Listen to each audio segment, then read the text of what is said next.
next topic, which is sleep and diabetes, exploring the links. We often see patients with diabetes telling us that their sleep is disturbed. This can be sometimes attributed to poorly controlled blood sugars that causes nocturia, or it could be from nocturnal muscle cramps that is part of peripheral neuropathy, or it could be an elderly person who might have some prostatic problems. On the other hand, there are primary sleep disorders that are associated with increased risk of high blood sugars and probably diabetes.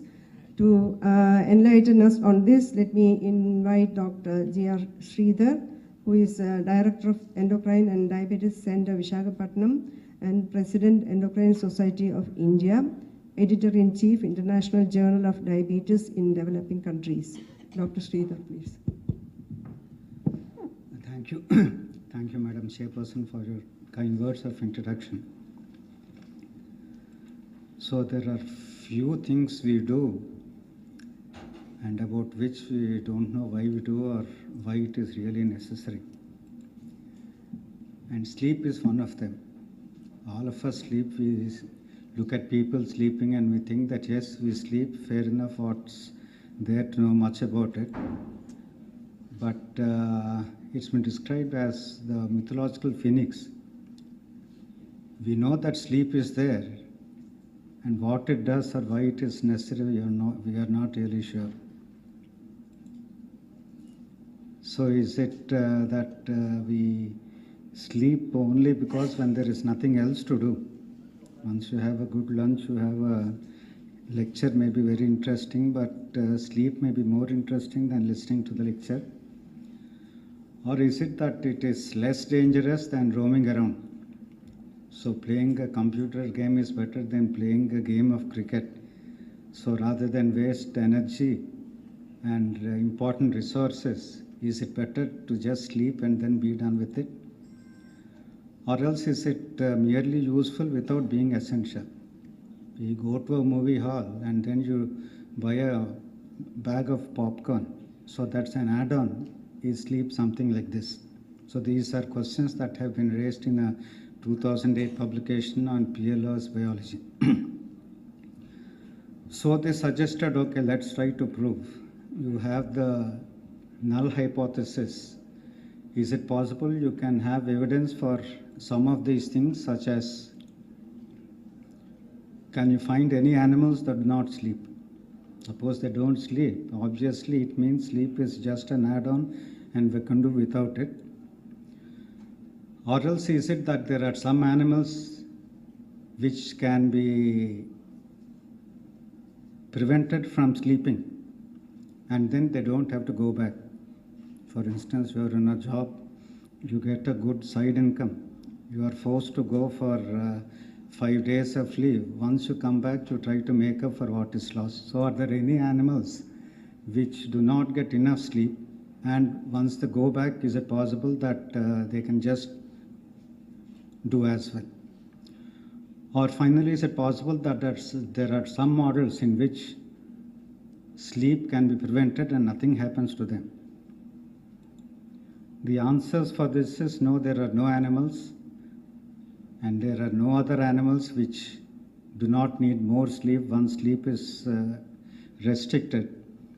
And finally, all the animals or all the models, they do have some kind of adverse consequences.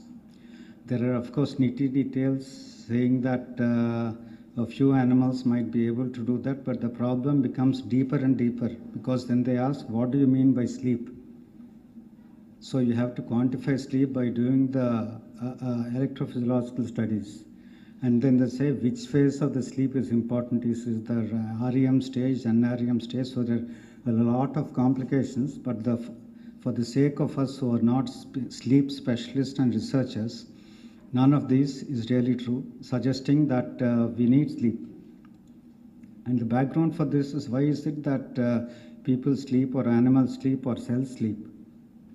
You know that the earth moves around itself, and we have roughly about 12 hours of sunlight and 12 hours of night. So over the course of evolution over billions of years, a mechanism has evolved in which the body's metabolism is aligned to the time of day. For instance, there's an animal which hunts in the daytime. There the physiology is geared so that all the energy is stored when the animal has to be active. On the other hand, you have nocturnal animals. They pick up their prey at the time of night, and their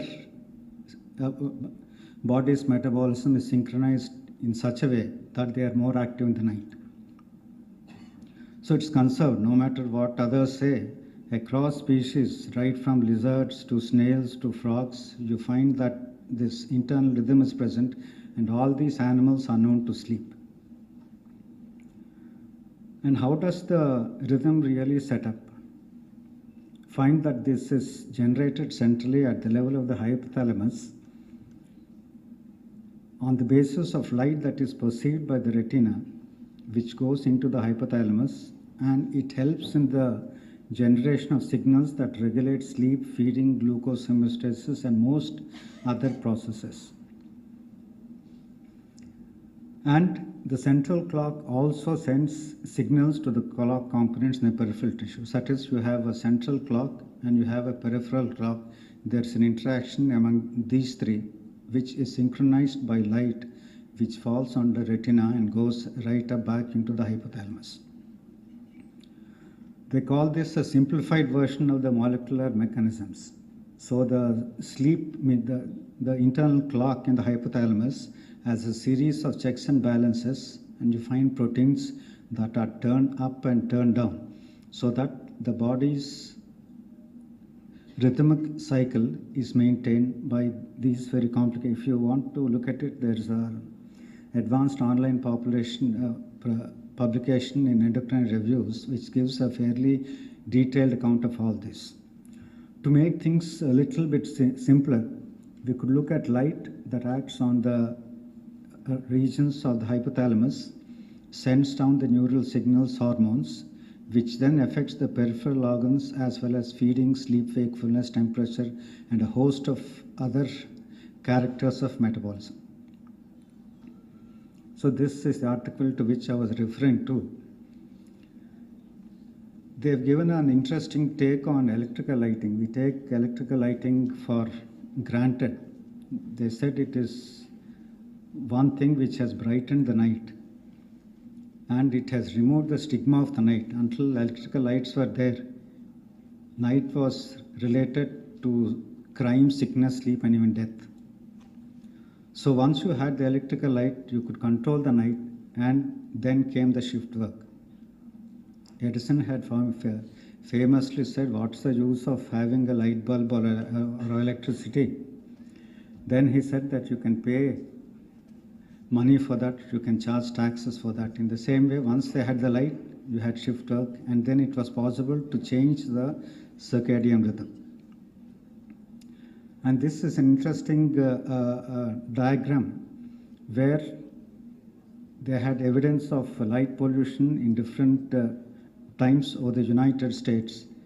And here it graphically shows that as light pollution increases, the prevalence of obesity had increased, suggesting that perhaps there is some kind of relationship between night work or shift work and increase in obesity, among other things.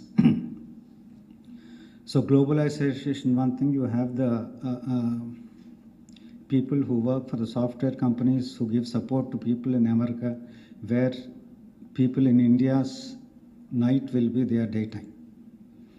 So this again gives, in a nutshell, that light which on one side alters the endocrine signaling, which can also disrupt the body clock, impair sleep, and finally gives rise to obesity. This is one method by which obesity can be seen in this. So it is said that we starve ourselves of sleep and gorge ourselves on food, a combination of the two of them. And we have some Indian data. This is one of our first publications in '94, where we had shown on the basis of a questionnaire that sleep disturbances were nearly 4 times compared to controls. And this is a study from Chennai, Dr. Krishna Seshadri and his group. They've employed the Pittsburgh Sleep Questionnaire to show that nearly 40% of them had disturbed sleep, people with type 2 diabetes. And there is evidence that even in both children and adults, lesser sleep is associated with higher body mass index across nations. And it is also associated with insulin resistance and the risk of type 2 diabetes, which may be independent of weight gain. Cross-sectional studies have showed that people who sleep either very less or very long have an increased risk of getting type 2 diabetes as well as obesity. This shows the graphic representation of sleep restriction, sleep fragmentation, which are both associated with insulin resistance as identified by the IVGTT. So sleep fragmentation is an important concept when the total duration of sleep is not less, but the quality of sleep is poor and sleep is fragmented. This is also associated with abnormal glucose metabolism. They found that self-reported difficulty in maintaining sleep or difficulty in initiating sleep are associated with the relative risk of diabetes 1.8 to 1.57. You can put into perspective that a family history of having type 2 diabetes has a relative risk of 1.7 to 1.3. In other words, when a person has a risk of diabetes due to sleep disturbance, which is almost on the same order of priority as having a family history of type 2 diabetes mellitus. In other words, we have to be aware of this. And this is one meta-analysis on the association of sleep and incidence of type 2 diabetes mellitus, published in 2010. Large series of more than 100,000 people. The risk of diabetes was more with short duration of sleep or even with long duration of sleep. So this gives in a cartoon the way in which diabetes or obesity can be associated because of short duration of sleep, fragmentation, obstructive sleep. There could be decreased glucose utilization in the brain, increased sympathetic activity, increased inflammatory markers, altered levels of the hormones, beta cell dysfunction, insulin resistance, and hyperglycemia.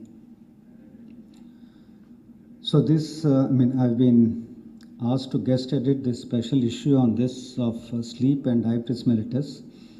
And one of the few things where they said, one, there is lack of sleep, there is a non-homeostatic drive to eat, as well as a homeostatic drive. Once you don't have much to do, you tend to eat. So there is yet another study published recently in the PNAS where they showed that there is a difference in the metabolites circulating in the body once sleep has been deprived. It led to elevation of 16 kinds of lipids and 8 kinds of other chemicals which may modify the abnormal metabolism that is seen due to sleep lack. And shift work is more often seen than plain lack of sleep. So this is a very important article that was published in Science,